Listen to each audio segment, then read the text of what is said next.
Buenas tardes, tutor y compañeros. Mi nombre es Karen Yasmín Romero Andrade, estudiante del programa Tecnología en Regencia de Farmacia.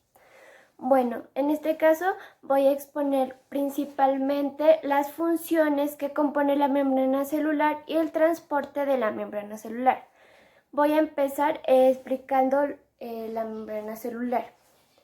Bueno, entonces aquí tenemos una ilustración. Se debe aclarar que no es una membrana celular completa, ya que sería esto. Tan solo es una pequeña porción, es como si agrandáramos la membrana y tomáramos una pequeña porción. Eso es lo que tenemos aquí y es de lo que vamos a analizar. Bueno, a esta membrana la compone principalmente carbohidratos, proteínas y lípidos.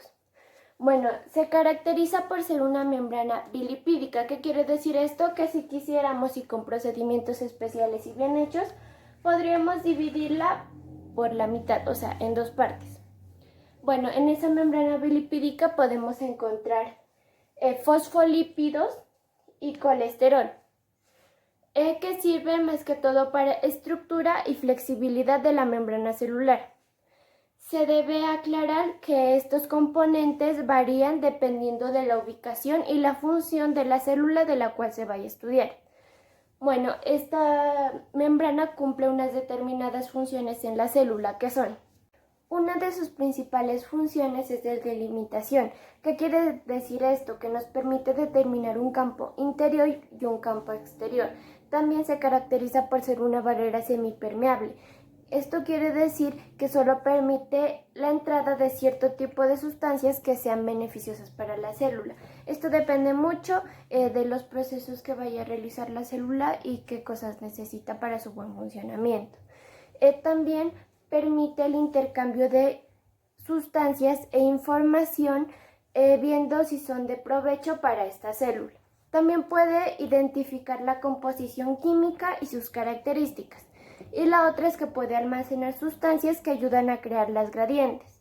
¿Qué son los gradientes? Son los diferentes grados de concentración que puede haber dentro o fuera de la célula. Ahora voy a hablar del transporte de la membrana celular. Bueno, aquí tenemos que este es el mecanismo que ayuda al transportar sustancias o moléculas hacia adentro o hacia afuera de la célula.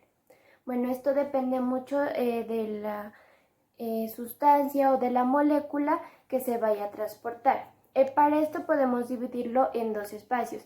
Tenemos el transporte activo y el transporte pasivo. Bueno, entonces, supongamos que acá se tiene una sustancia A y va a ingresar. Entonces, las gradientes normalmente van de mayor a menor concentración. Entonces, si va de mayor a menor concentración dentro de la célula, significa que no va a haber un gasto de energía, o sea, no va a haber gasto de ATP de la célula. A esto, cuando no hay gasto de energía, se lo denomina transporte pasivo.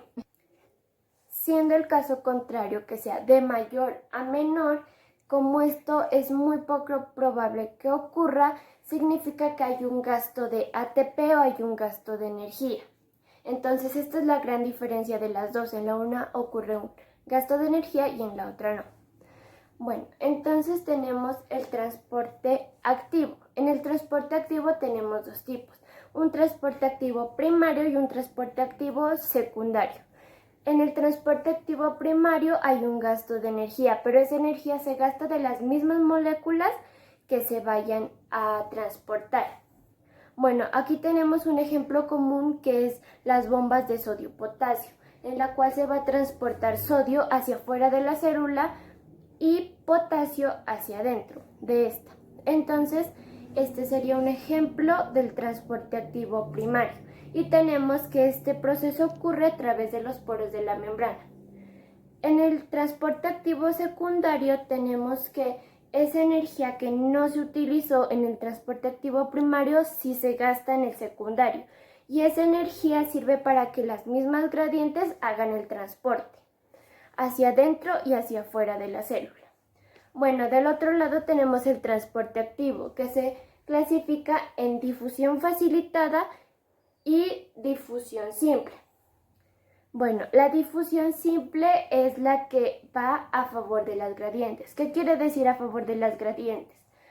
Que aquí va de mayor a menor. Y en este se busca que haya un equilibrio o haya igualdad de los dos lados. Entonces, este se produce a través de los poros de la célula. Caso contrario ocurre en la difusión facilitada, ya que aquí las moléculas son muy grandes o existe una saturación. Por lo tanto, los mecanismos o el mecanismo por el cual ocurre este transporte no pueden ser los poros. Entonces se necesita un mecanismo exterior, que en este caso serían las proteínas de la membrana celular.